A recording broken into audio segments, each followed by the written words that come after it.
Hey, what's up? John Sonnemus here from BulldogMindset.com, and today we're going to be continuing our series on Seneca's letters to Lucilius. This is one of the best Stoic books, I think, or collection of letters that I have found, and I'm going to be going over letter 24 today on Despising Death. If you haven't already, make sure that you click the subscribe button so you get all the letters as I'm going through them. There's like 100 and something.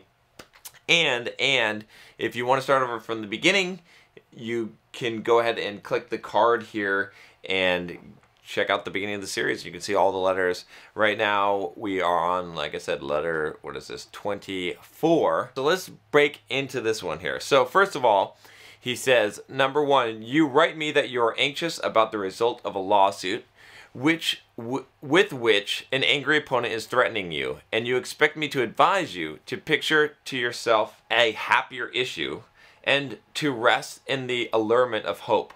Why indeed is it necessary to summon trouble, which must be endured soon enough when it has once arrived, or to anticipate trouble and ruin the present through fear of the future? It is indeed foolish to be unhappy now, because you may be unhappy at some future time. So interesting, okay, real interesting concept here, kind of a fundamental Stoic concept, this idea. I was just discussing this with someone last night. The idea is this, is that there's no point in worrying, okay? Because why worry? Because why make yourself unhappy about the potential of being unhappy in a future time? You're going to make yourself unhappy now because at some time in the future you're going to be unhappy. Let me tell you something. This is sort of a, you know, maybe a shocker to some of you, okay? Spoiler alert. You will die. It probably will involve some amount of pain. People you know that you love will die. You'll get sick. You'll probably get injured at some point in your life. Probably someone you love will be injured. You'll probably lose money. You will probably have bad days, okay? So shit is coming, right? I mean, I can guarantee you that you'll die, all right? So you know that that day is coming. Are you going to be sad and dread that and be fearful now and upset now because that's happening? No, it doesn't make any sense at all. So that's all he's saying here, is this concept of like, stop. It's foolish. It's foolish to be unhappy now because you may be unhappy at some point in the future. It's not even guaranteed, right? For a lot of the issues in our lives that we worry about. Number two, but I shall conduct you to the peace of mind by another route. If you would put off all worry, assume that what you fear may happen will certainly happen in any event. Whatever the trouble may be, measure it in your own mind and estimate the amount of your fear. You will thus understand that what you fear is either insignificant or short-lived. So he's saying, okay, here's an exercise you can do, is imagine that whatever you fear is going to happen, that it's guaranteed to happen, that it's absolutely going to come true. And now imagine, like, how bad is that actually?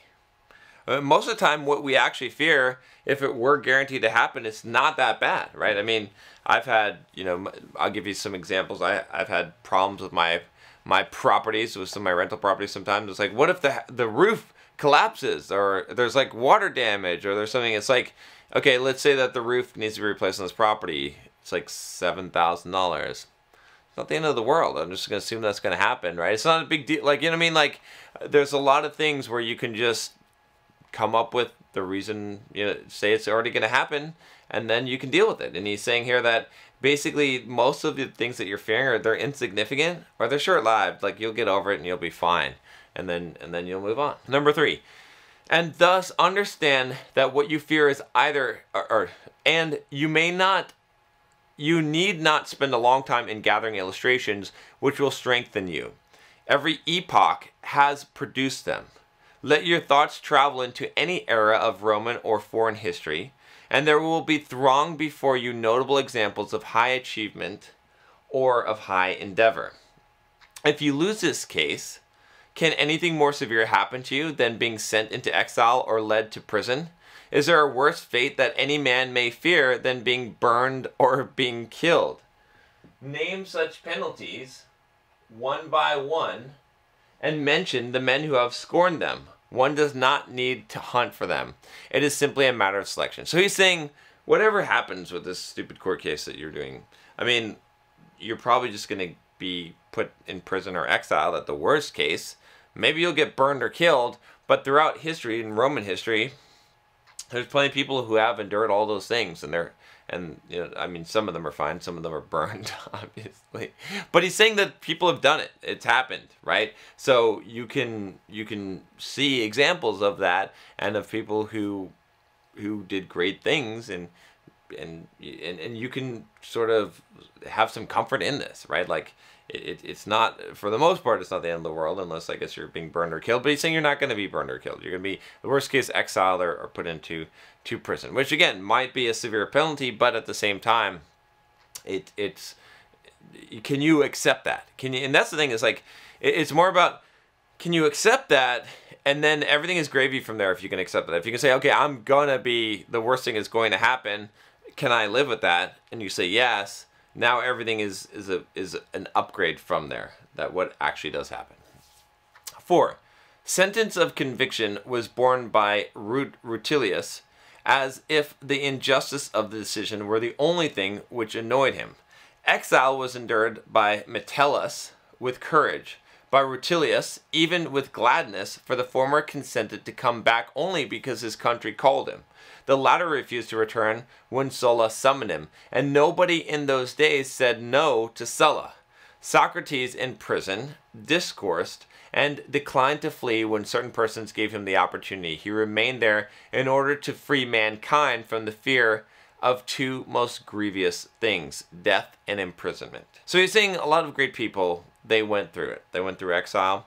They were in prison, and they did great things from there, and they seemed to be doing just fine. The fact that, you know, one of them would refused to come back from exile, and the other one only reluctantly did so. And that Socrates in prison, if you don't know, he was sentenced in Athens, and he drank the poison hemlock. He could have gotten free, he could have gotten away, but he had a greater purpose in mind, was to sacrifice himself essentially for his ideals, and it was worth it to him, and he did it in a brave way. So again, he's just making the point here that, like, what you think might be bad is actually not that bad, okay? And other people have gone through it, so, you know, so don't worry. Mucius put his hand into the fire. It is painful to be burned, but how much more painful to inflict such suffering upon oneself. Here was a man of no learning, not primed to face death and pain by any words of wisdom, and equipped only with the courage of a soldier, who punished himself for his fruitless daring. He stood and watched his own right hand falling away piecemeal on the enemy's brazier. Nor did he withdraw the dissolving limb with its uncovered bones until his foe removed the fire. He might have accomplished something more successful in that camp, but never anything more brave. See how much keener a brave man is to lay hold of danger than a cruel man is to inflict it. Pretty interesting there. See how much keener a brave man is to lay hold of danger than a cruel man to inflict it. So a brave person is more likely to go and face danger than a cruel person is to inflict it. So you're fearing the cruel person, be the brave person. That's what he's saying here, okay?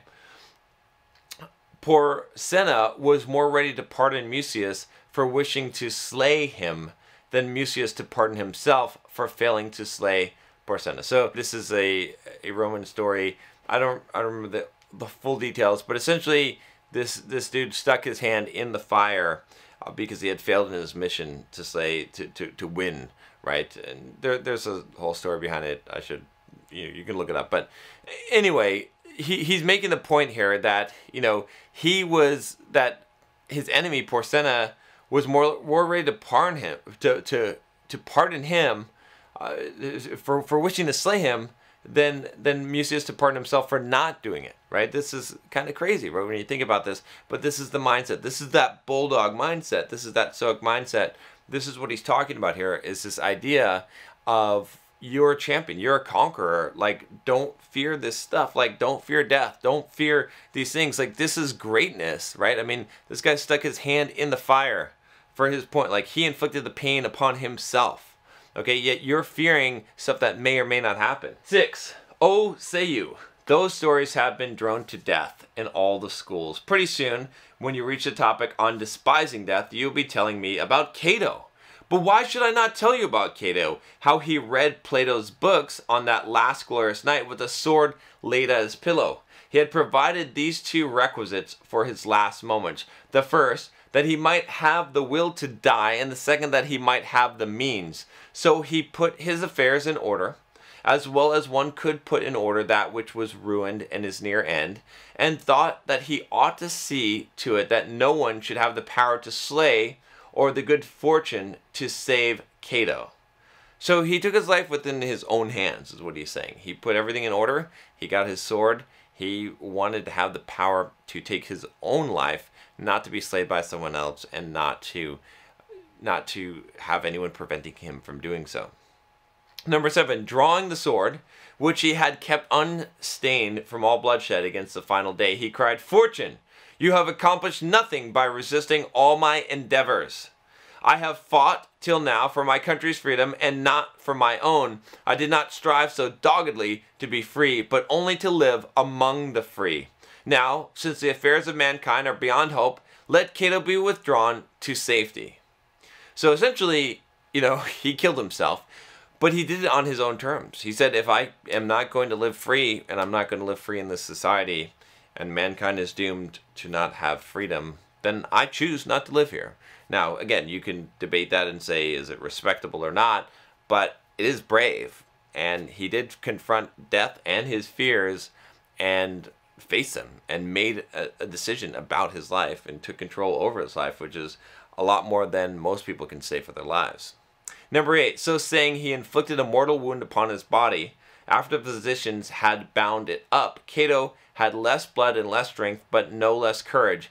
Angered now not only at Caesar, but also at himself, he rallied his unarmed hands against his wound, and expelled rather than dismissed that noble soul which had been so defiant of all worldly power. He basically, stabbed himself. The physicians taped him up, and then he ripped open his own bowels. So, kind of crazy, but also pretty fucking gutsy. I mean, think about this. Think about doing this to yourself, because of some principle that you stand on. Number 9.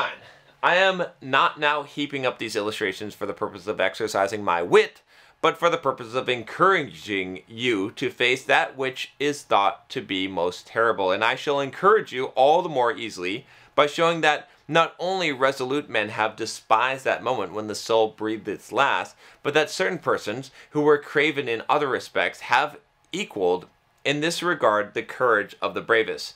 Take, for example, Scipio, the father-in-law of Gnaeus Pompeius. He was driven back upon the African coast by a headwind and saw his ship in the power of the enemy. He therefore pierced his body with a sword, and when they asked where the commander was, he replied, "All is well with the commander." Okay, so he's just giving another example of bravery, right? That, someone who is willing to go to that level of depth and to be stoic about it, right? They've chosen their fate. They're not afraid of death. 10. These words brought him up to the level of his ancestors and suffered not the glory which fate gave to Scipios in Africa, to lose its continuity. It was a great deed to conquer Carthage, but a greater deed to conquer death. All is well with the commander. Ought a general to die otherwise, especially one of Cato's generals? So definitely, some major respect for this guy, right? He's basically said, okay, the battle's lost. I'm going to die. I stabbed myself. And then when they ask me what's wrong, I'm like, no, everything's fine. Everything is exactly fine. All is well. Number 11. I shall not refer you to history or collect examples of those men who throughout the ages have despised death, for they are very many. Consider these times of ours, whose enervation and over-refinement call forth our complaints. They nevertheless will include men of every rank, of every lot in life, and of every age, who have cut short their misfortunes by death. Believe me, Lucilius, death is so little to be feared that though its good offices nothing, that through its good offices nothing is to be feared. So again, he's talking about not fearing death. He's saying it's not that big of a deal. A lot of people have died. They've inflicted death upon themselves. I don't know how much encouragement that is, but in some way it is, right? In some way it tells us that, you know, you're going to die anyway. Some great men throughout history have chosen to take their life and the control of their life to willingly expel their soul, as Cato ripped his bowels apart, right? In order to have control over when they give it up, when they choose to end their life or to let their life become ended, as opposed to fighting for every single second that they can have, right? And there's plenty of examples. I can think of one historically in the Bible, Hezekiah, who fought for life, and so many people who have become pathetic fighting for their life, whereas these brave men were willing to give it up, but on their own terms. So number 12, therefore, when your enemy threatens, listen unconcernedly. Although your conscience makes you confident, yet, since many things have weight which are outside your case, both hope for that which is utterly just and prepare yourself against that which is utterly unjust. Remember, however, before all else, to strip things of all that disturbs and confuses, and to see what each is at bottom. You will then comprehend that they contain nothing fearful except that actual fear. So a couple of points here. He's saying, one, you know, when the enemy comes, basically, you know, hope for that which is utterly just, but prepare for what's unjust, right? So you should want a good outcome. You should want the just outcome, but be prepared for the shit to hit the fan. Be prepared for the completely wrong thing or unjustified thing to happen, because that will happen sometimes. If you're prepared for that, it won't be such a shock. Okay, you should be prepared for that. The other thing that he's saying here is that essentially what you find when you look into the fear, the thing that you're fearing, is the biggest thing that you're fearing is fear itself. And all fear is really the unknown. Okay, we only fear one thing, really. It's the unknown. If we know a quantity, we know what it's like to experience a thing or what will happen, there's much less fear. The fear comes from the unknown. So fear of fear itself is really the fear, right? As you've heard before, and this is why. Number 13, that you see happening to boys happens also to ourselves, who are only slightly bigger boys.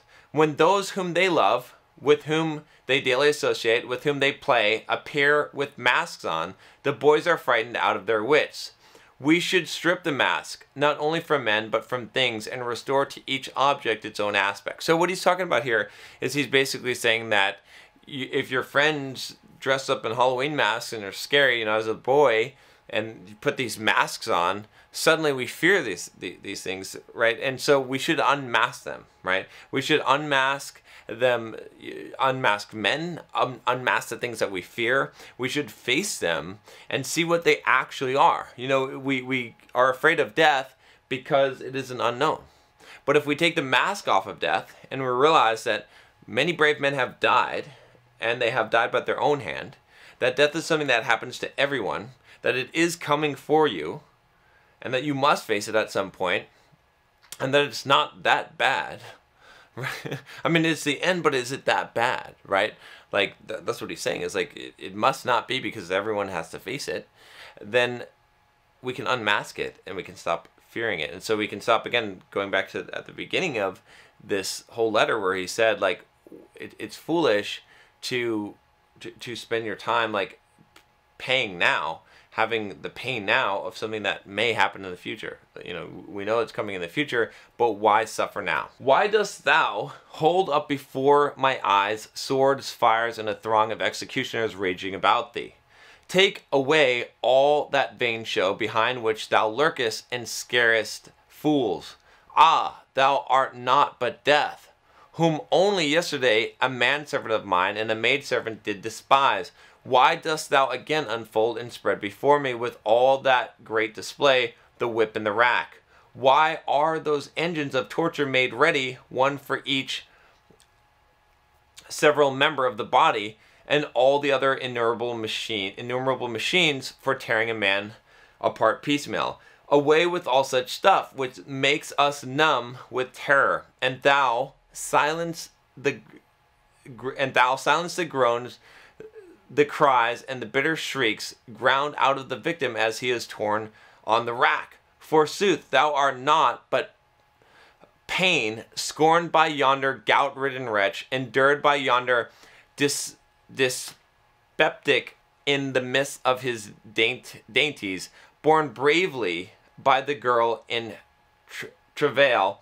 Slight thou art, if I can bear thee. Short thou art, if I cannot bear thee. Okay, so a bunch of stuff. I mean, he's quoting here. I'm not sure what he's quoting here, but it comes down to this, right? He's basically saying this, all right?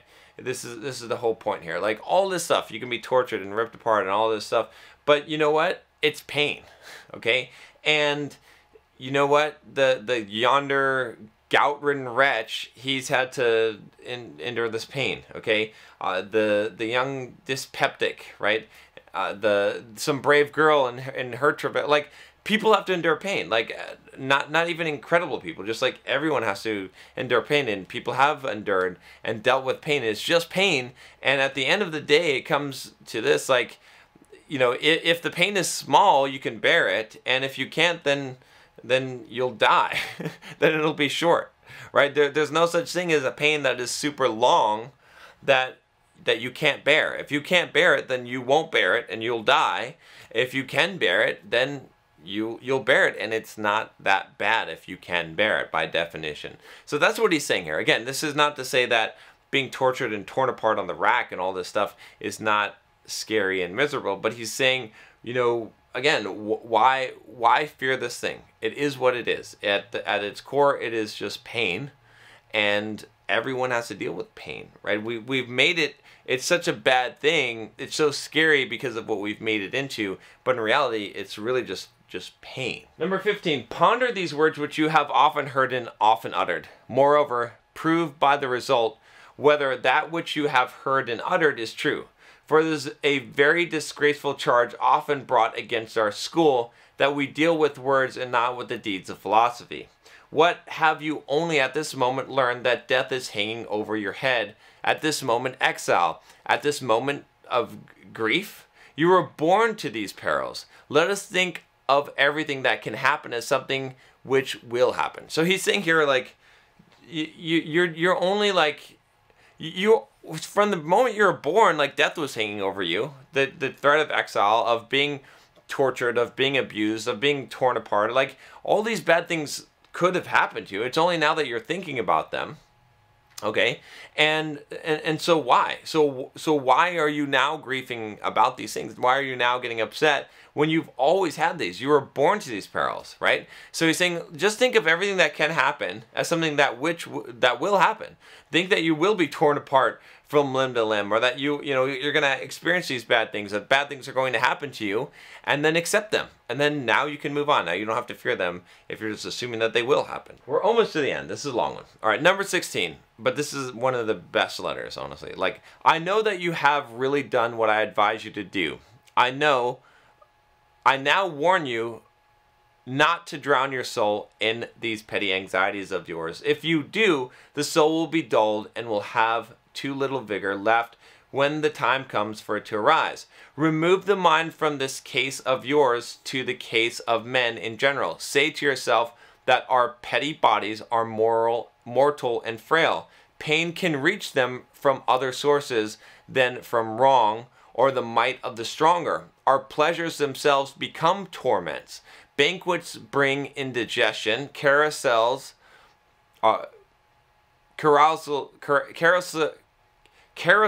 paralysis of the muscles, and palsy.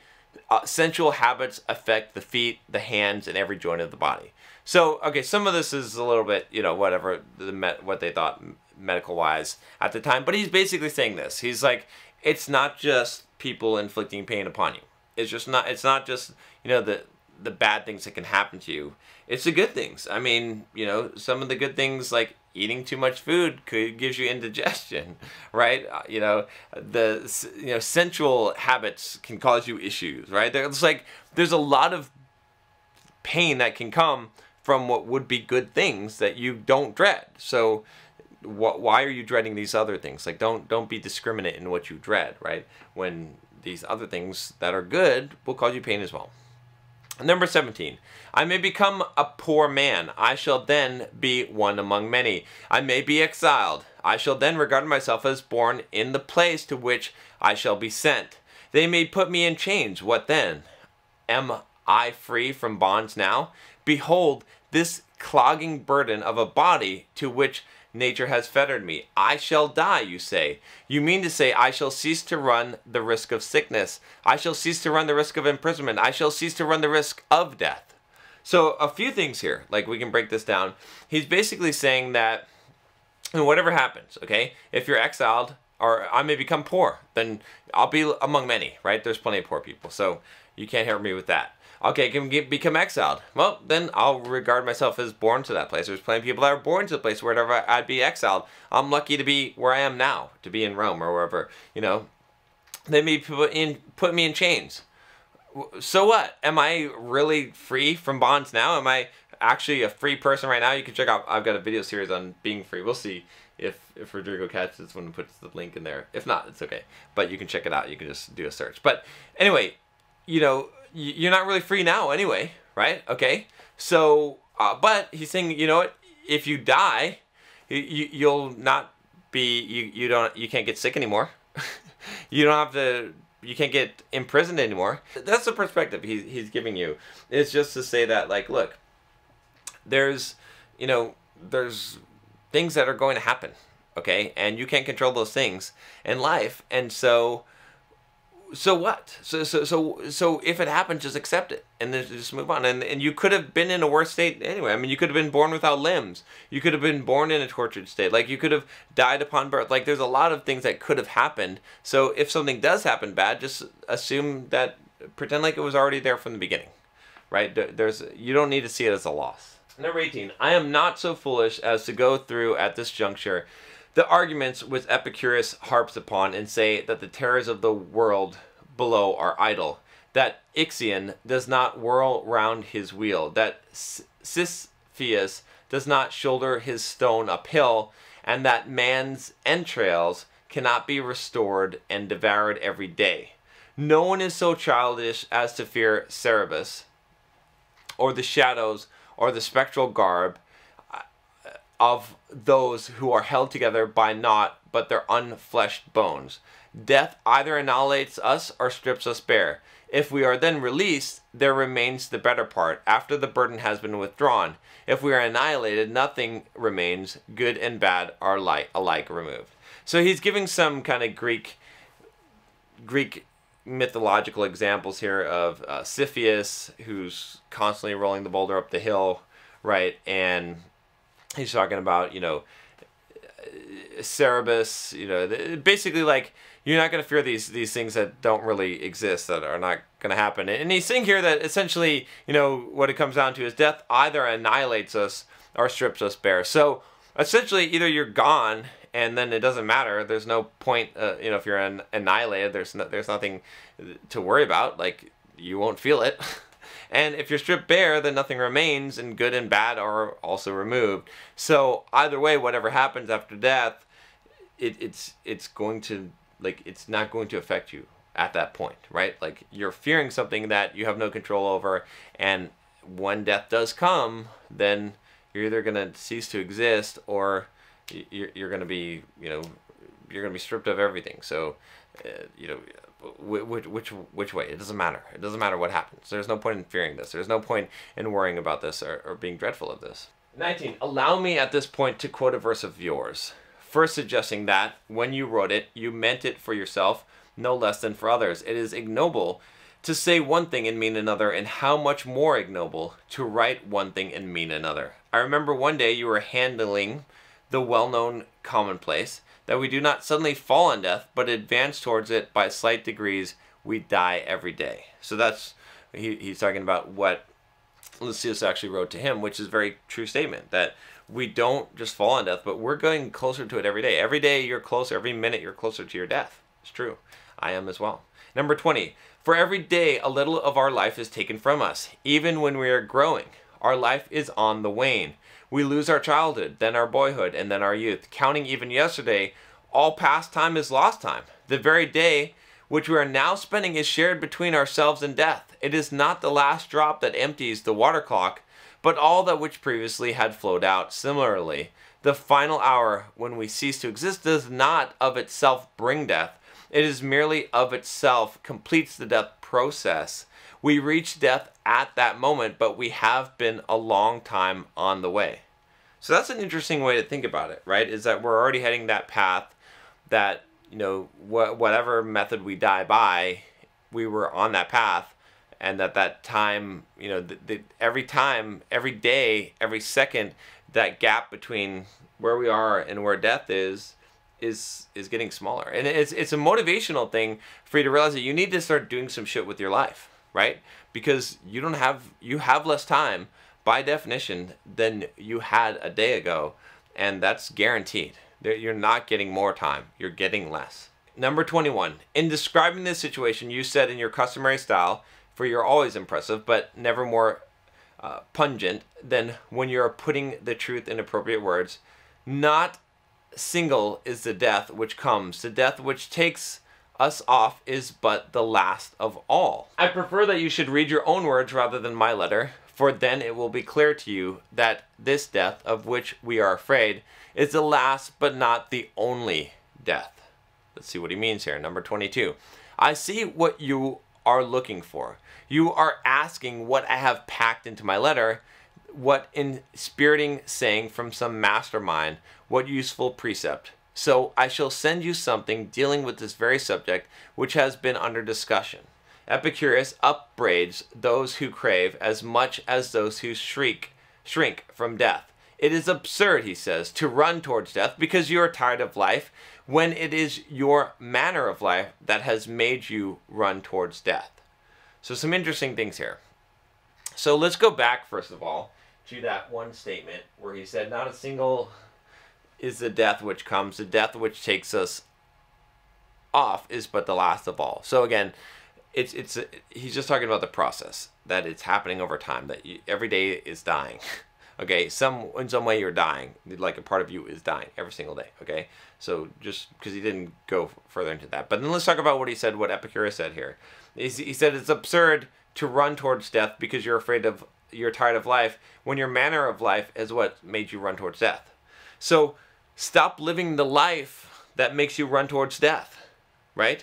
It's ridiculous. Like, you might as well just do what you want to do. You might as well live your life, right? And not care what other people think, and not care about the consequences if you're running towards death anyway, right? It's ridiculousness.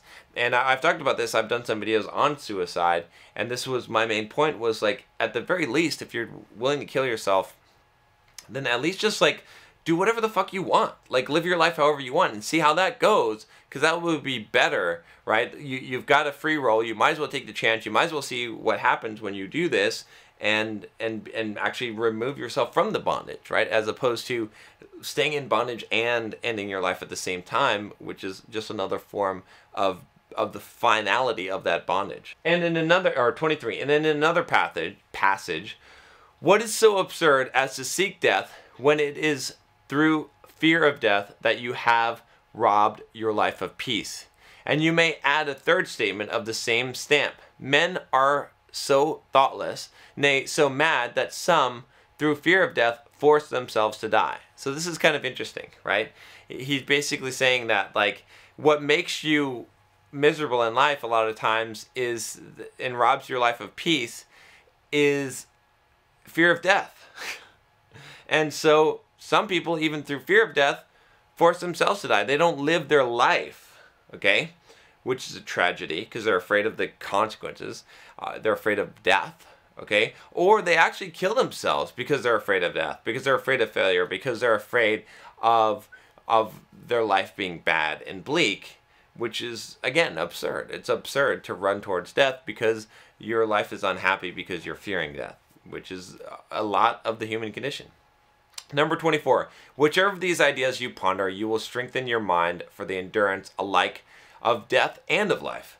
For we need to be warned and strengthened in both directions, not to love or to hate life overmuch, even when reason advises us to make an end of it. The impulse is not to be adopted without reflection or at headlong speed. So, again, he's just saying, like, you know, don't love it too much, don't hate it too much. Like, be objective about this. We need encouragement in both directions so that we don't do something stupid.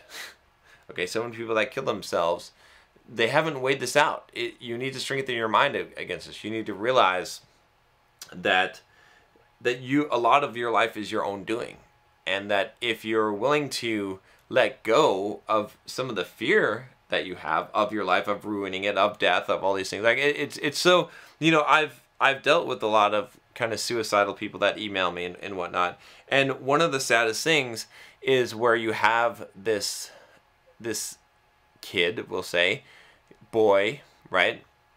And he's so worried about fucking up his life, okay, that he's contemplating suicide. He's so worried about letting people down. He's so worried essentially about failing out of school or whatever, fucking up his life, that he ends his life, or that he contemplates ending his life, which is just absolute ridiculousness. Because what are you so afraid of? You're afraid of fucking up your life. Well, if you take it, you've done the ultimate fuck up of your life. Like, there's no taking back from that. But this is how a lot of people think, and this is something to be wary of.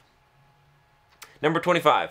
The grave and the wise man should not beat a hasty retreat from life. He should make a becoming exit. And above all, he should avoid the weakness which has taken possession of so many, the lust for death. For just as there is an unreflecting tendency of the mind towards other things, so, my dear Lucilius, there is an unreflecting tendency towards death. This often seizes upon the noblest and most spirited men, as well as upon the craven and abject. The former despise life, and the latter find it irksome. So, number 26, and this is the last verse here. Others also are moved by the satiety of doing and seeing the same things, and not so much by a hatred of life as because they are cloyed with it. We slip into this condition while philosophy itself pushes us on, and we say, how long must I endure the same things? Shall I continue to wake and sleep, be hungry and be cloyed, shiver and perspire? There is an end to nothing. All things are connected in a sort of circle. They flee and they are pursued. Night is close at the heels of day, day at the heels of night. Summer ends in autumn, winter rushes after autumn, and winter softens into spring. All nature in this way passes only to return. I do nothing new. I see nothing new. Sooner or later, one sickens of this also. There are many who think that living is not painful, but superfluous. Farewell. So, an interesting way to end it. He's just saying, again, you know, he's not saying to kill yourself. He's just saying that there are some people that actually grow tired of it. That it's the same thing. That it's the cycle. It's the pattern. Everything is, there's nothing new under the sun. And, you know, I think you should be aware and realize that. But that's also what makes things interesting, is that it does cycle, that it does go up and down. And I would say, you know, I'll leave a final note here because this video is pretty long. But I would say for those of you that are contemplating suicide, one, life is cyclic, right? So you're going to be down, but you're also going to be up. It will happen. Like, when you're down, there's only one place to go, which is up, okay? It will happen. There's always, like, if you look through your life, your emotions, you've always been in some kind of cycle. And life does flow through a cycle. Doesn't mean that you can't be down for a long time, but you can manage that and you can find the upswing again. The second thing I would say is that, you know, and I said this before, is it's ridiculous to end your life because you fear the loss of your life, or that you're a failure in life. That's a very bad reason, because that's, you're already, you know, you're dreading something that hasn't happened yet, okay, or the possibility of it, and you're not living your life. It's better to live your life. It's better to live your life to the fullest. It's better to go out there and take the risks. And if you die taking the risks, that's better than dying by your hand because you have anticipated what life might be like or how bad things might be. Nothing is that bad, right? I mean, again, I speak from experience. I haven't eaten today, okay, and I know that's not that big of a deal, but I fast for several days, and I run 20 miles, and I do all this shit, and I go through lots of pain, and it's not that bad. It's not that bad. When you get used to pain, when you get used to being hungry, you get used to, like, you're dreading a lot of shit that is not that bad, you know. So anyway, that's all I got for you guys today. If you haven't already, click that subscribe button down below. Become a Bulldog. I'll learn some Stoic philosophy on the way, and I will talk to you next time. Take care.